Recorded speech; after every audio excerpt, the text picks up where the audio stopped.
रंगारेड्डी जिले की ये महेश्वरम विधानसभा अपने शिव गंगा मंदिर के कारण काफी प्रसिद्ध है। मैं काशी नगरी का सांसद हूं, जिसे शिव और गंगा की नगरी कहा जाता है। महेश्वरम की इस पुण्य भूमि पर आपके बीच आकर मुझे बेहद खुशी हो रही है। आप सभी ने इतनी बड़ी संख्या में यहां आकर स्पष्ट संदेश दे दिया है। राजनीति के ज्ञानियों को संदेश दे दिया है।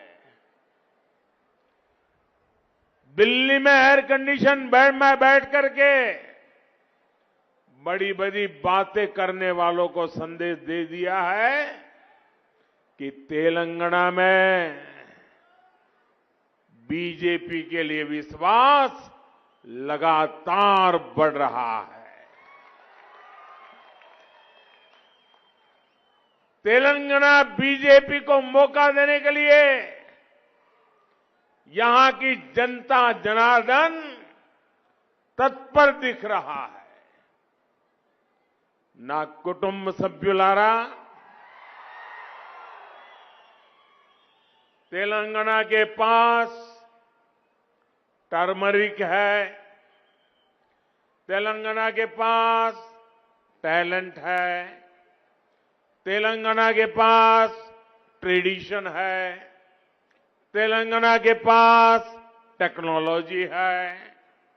लेकिन इन सब के बावजूद तेलंगाना के सामर्थ्य को बीआरएस के कुशासन और करप्शन के कारण अपना उचित स्थान नहीं मिल पाया। लेकिन अब समय बदल रहा है। बीजेपी पर आप सभी का बढ़ता विश्वास तेलंगाना को नई ऊंचाइयों पर ले जाएगा। लेकिन आपको कांग्रेस और बीआरएस से उतना ही सतर्क भी रहना है। कांग्रेस और बीआरएस के लोग यहां लगातार झूठा प्रचार कर रहे हैं। ये लोग एक दूसरे पर आरोप लगाते हैं, लेकिन भीतर ही भीतर ये मिले हुए हैं। ये जो बाहर बोल रहे हैं ना, वो तो ड्रामेबाजी है। और आप इतिहास खोल करके देख लीजिए,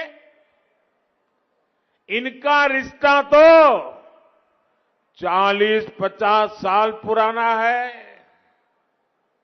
मैं आपको याद दिलाता हूं, केसीआर ने अपनी राजनीति की शुरुआत किस पॉलिटिकल पार्टी से की थी? कांग्रेस। किस पार्टी ने उन्हें 2004 में दिल्ली में कैबिनेट मिनिस्टर बनाया? कांग्रेस। जब तेलंगाना बना तो वो किस पार्टी के नेताओं के पास गए? कांग्रेस। राष्ट्रपति चुनाव में द्रौपदी मुर्मू जी के खिलाफ बीआरएस ने किस पार्टी का समर्थन किया? कांग्रेस। उपराष्ट्रपति के चुनाव में ये किस पार्टी के साथ गए?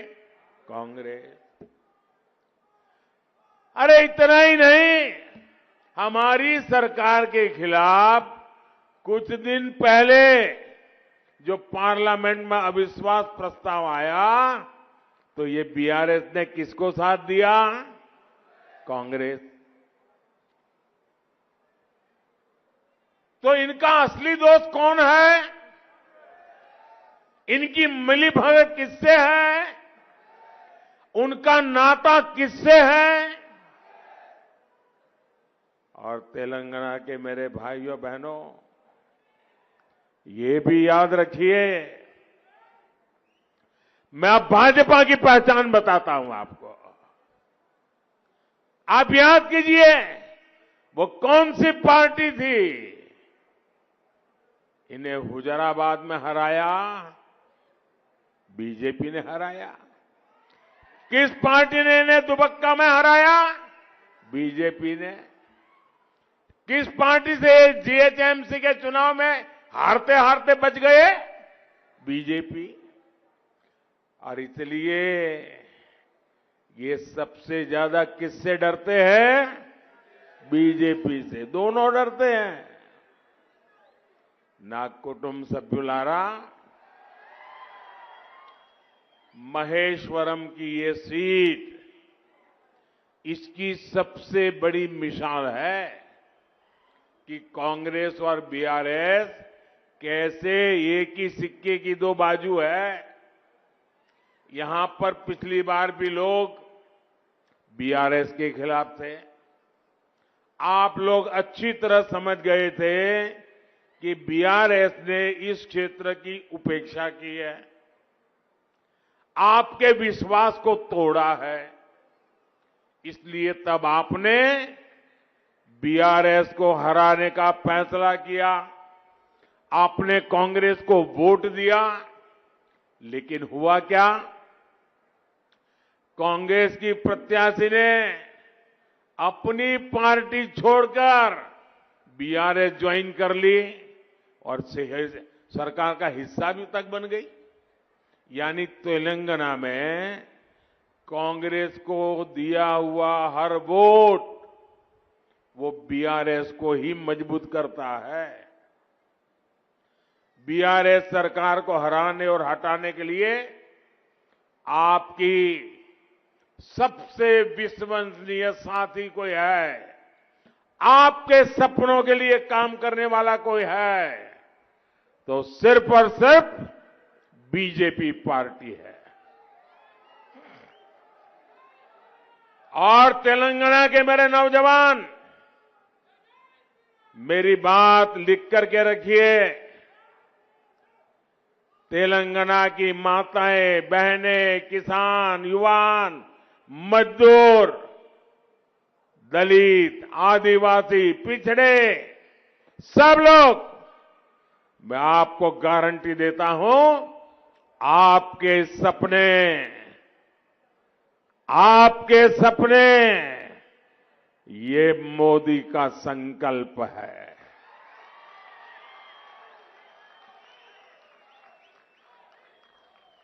ना कुटुंब सभ्युलारा, महेश्वरम के लोगों को हो रही परेशानियां यहां वर्षों तक रहे कुशासन का भी बड़ा प्रमाण है। यहां ज्यादा पानी या कम पानी दोनों ही आफत का कारण बनते हैं। बारिश के समय यहां के अनेक इलाके पानी में डूब जाते हैं, जिससे लोगों को मुश्किल होती है। वहीं दूसरी ओर महेश्वर के अनेक हिस्सों में लोग पीने के पानी की किल्लत महसूस करते हैं। कांग्रेस और बीआरएस ने यहां क्या किया, उसकी असलियत यही है।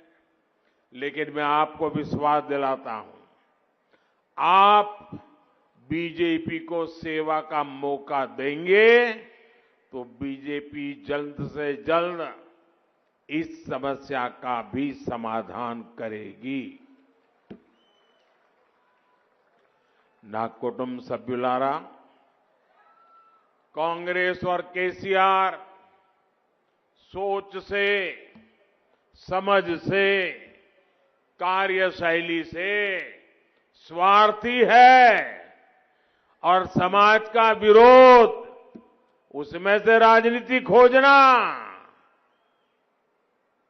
यही उनका कारोबार है।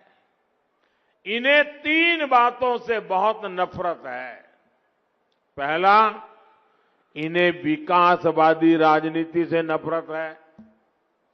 कांग्रेस और केसीआर पॉलिटिक्स ऑफ डेवलपमेंट को मानते ही नहीं और ना ही कभी इस पर बात करते हैं।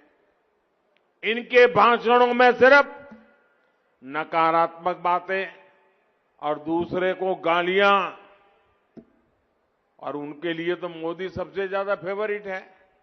गाली देनी तो किसको दो, मोदी को दो। इन लोगों को बांटो और राज करो की वोट बैंक पॉलिटिक्स अच्छी लगती है। वहीं दूसरी ओर बीजेपी कहती है सबका साथ सबका विकास, लेकिन तुष्टीकरण किसी का नहीं, अपीजमेंट बिल्कुल नहीं। हम 100% सैचुरेशन की बात करते हैं, जिसमें किसी से भेदभाव न हो, ना कुटुंब सभ्युलारा। कांग्रेस और केसीआर को ईमानदारी की राजनीति से भी नफरत है। कांग्रेस के हजारों करोड़ रुपयों के घोटाले तेलंगाना का बच्चा बच्चा जानता है। केसीआर जो कांग्रेस स्कूल ऑफ पॉलिटिक्स में रहे हैं, उन्होंने भी उसी परंपरा को आगे बढ़ाया है। उन्होंने इरिगेशन स्कीम्स शुरू की और इरिगेशन स्कीम्स को उन्होंने इरिगेशन स्कैम बना डाला। शुरू तो करते हैं इरिगेशन स्कीम, बन जाता है इरिगेशन स्कैम। ना कुटुंब सभ्युलारा, कांग्रेस बीआरएस को पिछड़ों के किसी भी तरह के सशक्तिकरण से भी नफरत है। ये दल एससी, एसटी और ओबीसी के सबसे बड़े विरोधी दल है। इन्होंने हर कदम पर एससी, एसटी और ओबीसी नेताओं का अपमान किया है। कांग्रेस तो इतनी ज्यादा बीसी समाज की विरोधी है कि उसने, कांग्रेस पार्टी के प्रेसिडेंट थे सीताराम केसरी, ओबीसी थे, उस बुजुर्ग नेता को उठा करके कांग्रेस दफ्तर से बाहर फेंक दिया था। कांग्रेस के नेता लगातार बीसी समाज को चोर बोलते हैं और बीसी को चोर कहने के कारण कांग्रेस को एक नेता को कोर्ट ने 2 साल की सजा लगा दी है, अभी जमानत पे घूम रहे हैं। लेकिन अभी भी उनका घमंड 7वें आसमान पर है। बीसी समाज का ये घमंड तोड़ कर रहे। ये बीसी समाज कांग्रेस के इस घमंड को चूर चूर करके रहेगा और ये हम सब ने संकल्प करना चाहिए। ना कुटुंब सभ्युलारा, ये लोग शोषितों वंचितों के साथ नहीं, बल्कि इन्हें सबसे ज्यादा अपना स्वार्थ दिखता है। केसीआर ने दलित सीएम बनाने का वादा किया था, लेकिन हुआ कुछ नहीं। इनकी दलित